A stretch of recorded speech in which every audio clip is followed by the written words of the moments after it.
Salut! Cette chaîne est dédiée à l'enseignement de la langue française, aux adultes et aux enfants. Suivez-moi sur ma chaîne Apprendre le français avec Myrna. Un dialogue entre une mère et son fils. حوار بين وابنها. تعالوا نشوف الحوار ده بيقول ايه. Le fils. Salut maman.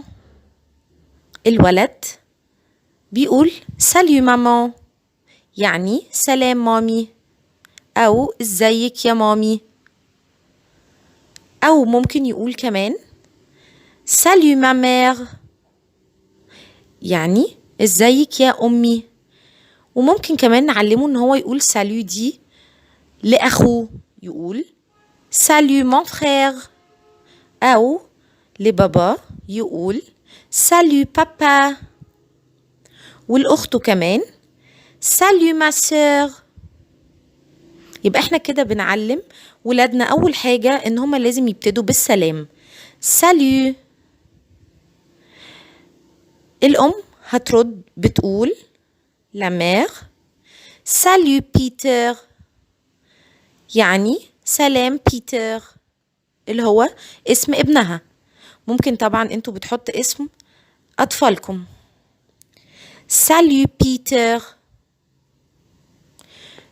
Le fils maman j'ai faim. الولد بيقول لمامته أمي أنا جعان. maman j'ai faim. maman أمي j'ai faim يعني أنا جعان، أنا جائع، أمي أنا جائع. وممكن كمان يقول maman j'ai soif. maman j'ai soif يعني أمي أنا عطشان. maman j'ai soif. يبقى لما يجي يطلب مننا حاجة بيقول لنا لو جعان بيقول j'ai faim، لو عطشان بيقول j'ai soif. la mère الأم بترد بتقول regardez au réfrigérateur. regardez au réfrigérateur. الأم بترد على ابنها بيتر ابحث في التلاجة. regardez ابحث au réfrigérateur يعني في التلاجة. regardez au réfrigérateur. بيرد عليها بيتر je regarde il n'a rien à manger. بيقول لها أنا أبحث لا يوجد شيء للأكل. je regarde هنا في الديالوج معناها أنا أبحث. je regarde il n'y a rien à manger لا يوجد شيء للأكل. la mère الأم بترد بتقول êtes-vous sûr. بتقول له هل أنت متأكد؟ بترد الأم وبتقول êtes-vous sûr. هنا sûr بنحط على الأو accent circonflexe بمعنى متأكد، غير sûr اللي هي من غير accent، لأن لو sûr من غير accent بتبقى معناها على. êtes-vous sûr هل أنت على، فطبعا دي حاجة غلط، لازم نحط على sûr على الأو accent circonflexe. شابو صغنن كده بيتحط على الأو علشان تدي معنى كلمة متأكد. êtes-vous sûr. الولد بيرد بيقول لمامته بيتر il est presque vide. il est presque vide إنها فارغة تقريبا. il est presque vide. أنا بعيد الجمل بالراحة جدا وبتكلم بالراحة جدا علشان الأمهات تستوعب الكلام وتعرف إنها تقول النطق صح، علشان تعرف توصله لأطفالها ولولادها في البيت بطريقة سهلة وبسيطة. الولد اللي اسمه بيتر بيقول il est presque vide إنها فارغة تقريبا. la mère الأم Je suis allée au marché hier. Je suis allée ذهبت au marché hier.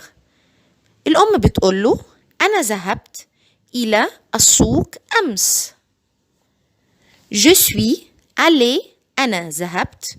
Je suis allée يعني أنا ذهبت au marché marché السوق hier أمس.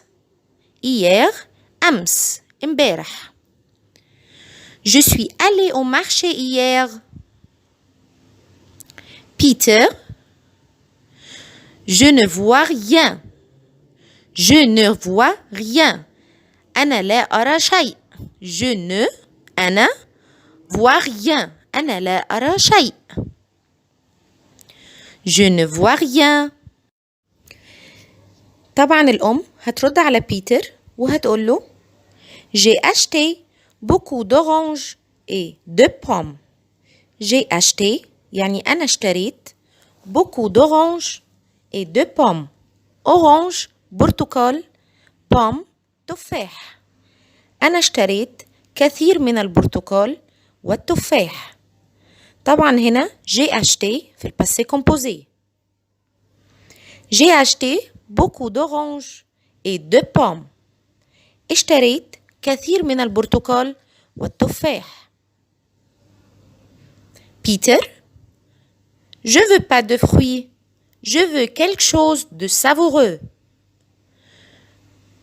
بيتر بيقول لمامته Je ne veux pas لا أريد de fruits فاكهة.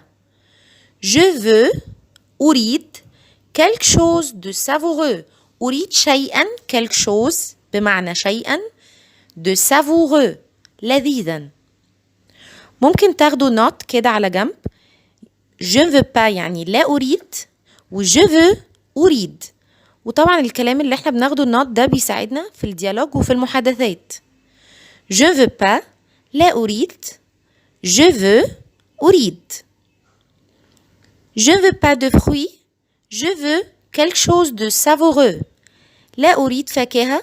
أريد شيئا لذيذا. La mère الأم هنا بترد وبتقول له mange le fruit يعني تناول الفاكهة. mange تناول le fruit الفاكهة. c'est bon pour toi إنها جيدة لك. mange le fruit c'est bon pour toi. هنا بنقول le fruit الفاكهة. لو فواكه هنقول في البلوريال les fruits. لكن احنا هنا بنقول le fruit الفاكهة. لو pluriel بنقول les fruits جمع les fruits. c'est bon pour toi.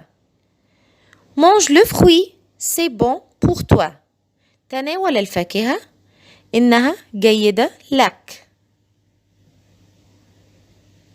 أو mange le fruit c'est bon pour toi. تناول الفاكهة إنه جيد لك.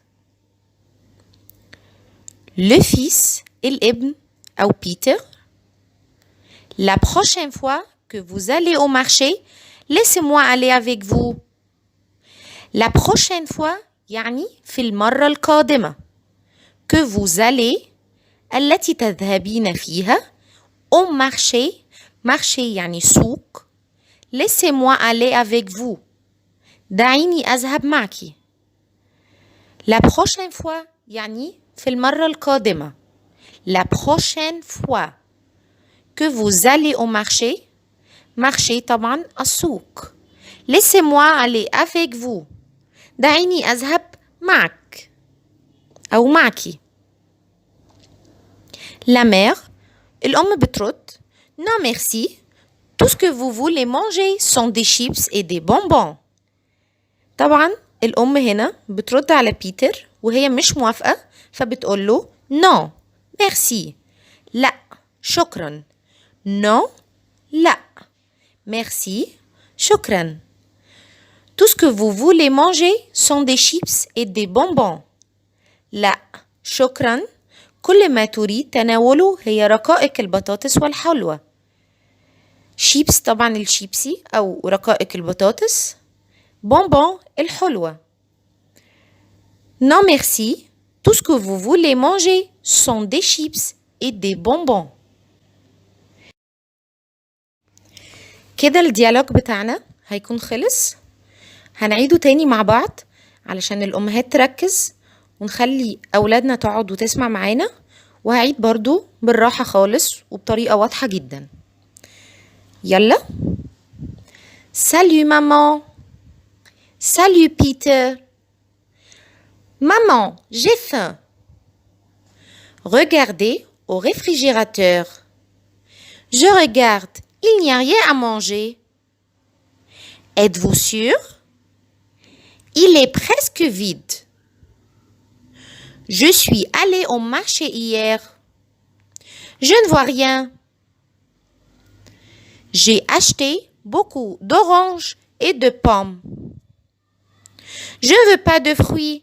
Je veux quelque chose de savoureux. Mange le fruit. C'est bon pour toi. La prochaine fois que vous allez au marché, laissez-moi aller avec vous. Non, merci. Tout ce que vous voulez manger sont des chips et des bonbons. وبكده نكون خلصنا الديالوج بتاعنا اللي كان بين الأم وابنها، وهنعمل سلسلة للديالوج أو سلسلة للمحادثات زي ما عملنا سلسلة للمصطلحات وللمفردات وللحروف الأبجدية، علشان نعرف ان احنا نتكلم مع ولادنا، نعرف ان احنا نتعامل بكل سهولة بالفرنسي، وتكون دي لغتنا مع ولادنا في البيت او حتى في الشارع او في اي مكان احنا فيه، نتكلم بكل سهولة بكل لباقة، والنطق بتاعنا يكون كويس جدا، وطريقة المخارج الكلمات بتاعتنا هتكون كويسة جدا. كل ده هنتعلمه من سلسلة الديالوج اللي هنعملها او سلسلة المحادثات اللي هنعملها. تابعوني، واللي ما اشتركش في القناة يشترك، وما تنسوش تعملوا لايك وشير للفيديو ده. Et au revoir.